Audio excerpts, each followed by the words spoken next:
What's good, YouTube? It's your main man, ABD Rowe, back again with another video. And today we talking about the transfer portal. It's a hot topic right now. A lot of concerns, but I will tell you, I enjoy it. I feel like this year in college football, I probably watch more games than I've ever watched. And I will say that my resurgence into the fandom of college football started with Colorado, watching Coach Prime and those guys. But even that was a transfer portal thing, right? And actually, I mean Jackson State. Them going from Jackson State to Colorado and all that hoopla, I got locked in, started watching. But across the board, I watched a ton of games. This is probably the first time that I've watched the college football playoffs since they started the college football playoffs, except for the time Florida State was playing. And it's interesting though because the storylines of all of the players coming from different places. To me, I think it's interesting. I think it's some opportunity. I have some more perspective on that I want to get to later on in the video.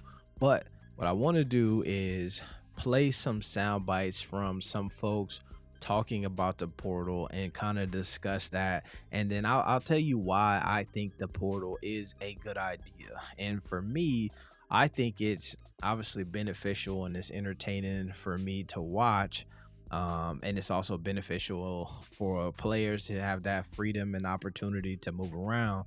But I think that there are some aspects of the portal that helps shape culture in the way that we live in general, that I think is an unintended but a benefit to that. And I'll kind of get into that here in a moment. But I've got some clips. I want to start with this one here from Nick Saban, who is one of those cats who has been pretty critical of the portal, and so much so, well, NIL and the portal, where he retired because of it. Let's listen to Nick. My major concern, the combination of pay for play, free agency, and how that impacts development. And I can attest that I've had two NFL coaches tell me, and this is a football deal because they're concerned about the football part, that the players come to them less developed, with more entitlements and less resiliency to overcome adversity. We've worked. Here's what I'll tell you, just right there, is when you think about the NFL being the reason why the portal doesn't work and development and all of that stuff, what I remember right away is those commercials that talk about how many people will go pro, but not in their sport, right? And so this is the NFL, but the portal works across sports, right? It's not just a NFL portal, it's not just the NBA portal. You can transfer and find your team outside of that. And so there are some folks who are not going to get or who are not entering the portal for an opportunity to be developed for a pro league, right? So hard for the last 20 years to improve graduation rate, to improve health care for players, to have mental health care for players. All the things that we work so hard to improve on, we're going to start seeing slide in the wrong direction because we've created an environment that really does not promote personal development or that is going to create success for their future. Here's another thing that I'll say is, if you look at a lot of the top players right now who are, just let's think about the Heisman's, right? Um Travis Hunter, if I'm not mistaken, has already graduated, right? And could transfer again, but as a graduate. Cam Ward already graduated, transferred to Miami as a graduate. Dylan Gabriel, a graduate. You have a lot of opportunity for that. So with what the portal does and these different transfer opportunities does is actually incentivizes kids to stay in school longer in order to play longer, right? I think you see cats nowadays, man. It's especially when you look at what they're doing with JUCO players and how now you could play 2 years of JUCO and still have 4 year. Oh my goodness. Um, I will say that one of the he talks about the mental health aspect of it. And one of the major concerns that I've heard coaches say is that now they don't have the ability to coach you hard, right? They don't have the ability to create the mental toughness and ride you in ways that they used to do because you might transfer, right? If I cuss you out and I create an environment that's really toxic for you, you might actually leave the program. And so that's making it hard, right? And so the reason why they've been working so hard for 20 years, as he talked about in this clip, is because college football and college athletics in general was a very toxic place. And so now what is happening is that coaches are having to continuously re-recruit their players, and they're continuously having to prove to their players that they like them, that I want you, that like you're a human being, you're worth it, and all of this stuff, and it makes it tough. So I say all that to say, I could see a world in which his concerns about these things that they worked on sliding in the wrong direction, maybe not happening, right? It might actually be a better outcome than was to be expected. Now, go over here. We got a clip I from bet you won't. If you could tell Kirby me Smart. I got this guy for 365 days and then that guy has an opportunity to go anywhere he wants to go, and at this point even multiple times, I think every coach could live with that. That's not the complaint. The issue is not knowing who's on your roster and who's not for long periods of time.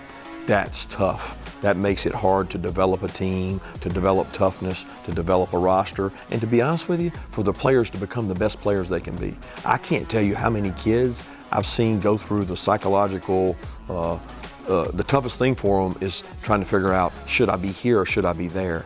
And they're worried about that instead of like worried about where you are. Yeah. Like get better. And you think about that all the time. That weighs on your ability to be a good student, to be a good person, to be a good football player, because they always think the grass is greener on the other side.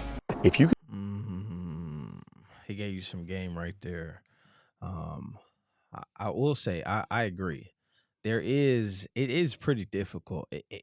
If you are in a real world situation and you have a job and you're trying to decide, should you leave your job, should you go get another job, that's a tough spot. I've been there before. I've been there recently before, and it affects the way that you prepare the day. It affects the way that you rest in the evening. It affects a ton of things. The other side to that, though, is there's a reason why you're looking for greener grass, right? And that is also a part that affects you as a person. So what a lot of these programs and coaches are tasked with now is trying to create a situation where the grass doesn't look greener on the other side. And that's a gift and a curse.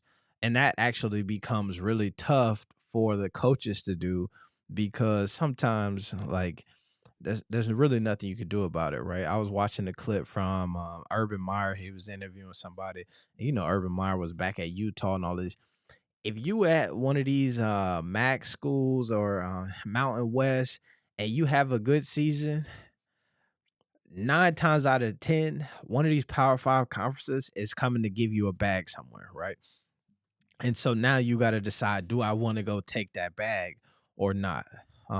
We'll get into it, and I'm sure people talk about it, but the window in which the transfer portal opens right now during the bowl season makes that really tough, because you want to play in the bowl potentially, but then also you want to explore your opportunities and options. And so I could see where that could be a mental strain on some of these guys. could tell me I got And so when we talk about that window, as he starts off in this video, where you can have a guy for 365 days, to me, I do think that that's one of the biggest improvements they could make with the portal is, and I think it would also help high school recruiting. And I also would think it would take some stress off some of these guys where there's so much opportunity. Is that if there was one time that you could transfer, right?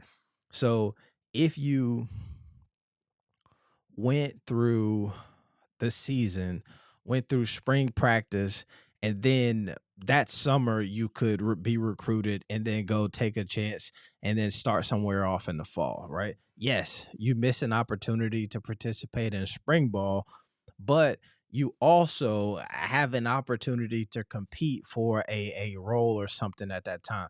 I think that a lot of the reason why you see people leaving in the spring is obviously or in the fall. One is because if you're a new player, the coach would love to have you for spring ball. But what we see often is that freshmen have been coming in the fall for a long time. And so it's not crazy for you to be able to join a program in the summer and have to get acclimated over that time, right? And by doing that, what that will do to me is it'll clear it up for you in the spring, right? You might mess around and be wanting to enter the portal after the fall because you didn't get the ticks that you wanted. You get in the spring, earn you a position, and then now you was gonna transfer, and actually you ain't even gotta go nowhere. You was ain't or you mess around to go to the spring, get you some tape in the spring game, and now you in a bigger school anyway.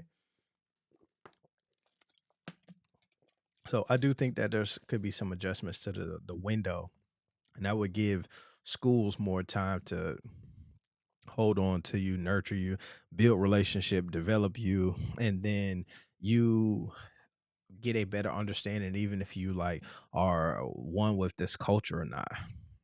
I think you see so many of these guys. I was looking at this list of quarterbacks that are entering the transfer portal, and there's so many redshirt sophomores, which essentially mean that you redshirted your first season. Um, Sophomore year, you were on the bench or something like that as a backup. And so you spent 2 years developing under one program, and then now you're looking for your first starting job potentially somewhere else. And it's just a mixed match of all of that stuff because there's a backup quarterback there who is leaving because you think you coming to get his and y'all just end up playing musical chairs with these roles and it definitely makes it hard for incoming freshmen. So let's continue. Now, this is the coach from I believe Nebraska on the Pat McAfee show. There's no 6-month recruiting period, man. It's like they hit the portal. You got about a week to decide are they right for you or not. And it took me a long time to ask Julie to marry me, and she's the best thing that ever happened to me. So asking a guy to come play for me after a week of knowing him was really hard. So. Are you a big transfer portal guy? I don't think you are, right? Not much, no. You will if you need a piece, I see. Yeah. I just feel like if you come to play for me and you had a bunch of options and you decided to come play for University of Nebraska and you're in the program, then you shouldn't have to all of a sudden be like your junior year. Some guy comes in, he plays ahead of you just because he got more NIL money. Like, to me, if there's a hole there, we go get somebody. So we'll always look to improve our team. But I just don't feel the need to. Sometimes as coaches, like, they'll look at their team and say, well, I know what's wrong with him. They're always trying to improve it. Well, how about you just coach your own guys? And how about you just develop your own guys? And I think when you look at the teams that are winning at the highest levels, they have some portal guys, but they recruit at a really high level. And that's what's How about you just coach your own guys? This reminds me of a quote or a clip that I used to see from Mike Tomlin. I believe he was on a pivot, and he talked about how he loved reading scouting reports, and there's like these things that are characteristics of players that are just coaching, right?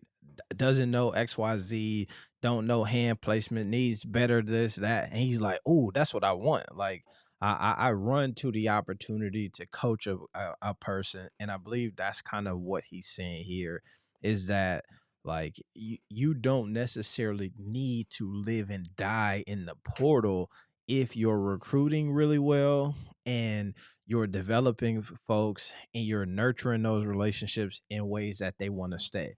And then you value them enough that when it's their time, you actually give them their chance, right? That is some of the stuff that you see that across the board. That's work. That's you know people who you done been at a job for 7 years and all of a sudden they hire an outside to replace not replace you, but your manager, right? And you've been looking for an opportunity to be a manager. And what do they tell you? Um, the reason why you're not a manager is because you don't have manager experience, right? And so the reason why you're not the starting quarterback and we're going to get him is because he has starting quarterback experience over you. And you like, damn, how can I get starting quarterback experience if you won't let me be a starting quarterback? And that's where the stuff kind of get crazy. I will say this is something that I did notice from kind of like scrolling through these videos is that you begin to see that there are some coaches who have a really good temperament about the portal in general, right? So this guy here is definitely not as negative on the portal as some coaches, but definitely understands the value of it and is like excited to dip his toes in there when needed. Now, in this last clip here, we got my boy Coach Prime. And you'll see that Coach Prime is a fan and this excitement for the portal is on another level. Toes back in the portal? Or Oh you yeah, I only have time 8. you got? I only have 8 toes, but I plan on dipping. I plan on dipping to 8. Yeah. We know what we want. We know what we need. We know what we desire, and we're gonna go after it. I love the portal. I love young men who want a second chance, who desires a second chance, who wants to relocate and resume the passion for the purpose that they desire to be dominant in football. And I love giving them those opportunities. And I'm gonna say this clearly, succinctly. Every last young man, I believe, that was at the Heisman Trophy honors quarterbacks came out of the portal. And you tripping with me about the portal? Every quarterback. Everyone? Every. Are you dipping your Every quarterback, damn near every player except for Ashton Genty up there was a Heisman. Was at the Heisman finalist honor ceremony was a transfer player except for one. I and see what I'm saying, right? His excitement for the portal is interesting, right? And his framing of why he likes the portal, this ideal of new opportunities, this ideal of these young men who want to do something, experience something new, and want to go to Colorado to do that. He loves it, right? And so I do think that that's a great way to frame his perspective. I don't know if it's, you know what I mean? Like, I'm not going to say that that's not 100% all the way spot on. You know what I mean? The real deal reason why he likes the portal is I'm sure is being able to improve his team and get talented players. However, this it goes into line with some of the things that I think the portal has a unintended but a positive benefit is this opportunity that you get when you think about this thing of you're going to go pro potentially outside of your sport. What I love about the portal is it teaches young men and people in general that you have opportunity not in the place that you're at right now, right? And so I feel like we all know people who, for some reason or not, never left the hometown, right? They never wandered out uh, from down the block. They never wandered past the city limits. They never wandered past their state. And so sometimes you can find yourself in really shitty situation and you have to be stuck in it because you're afraid to move past your own circumstance and location.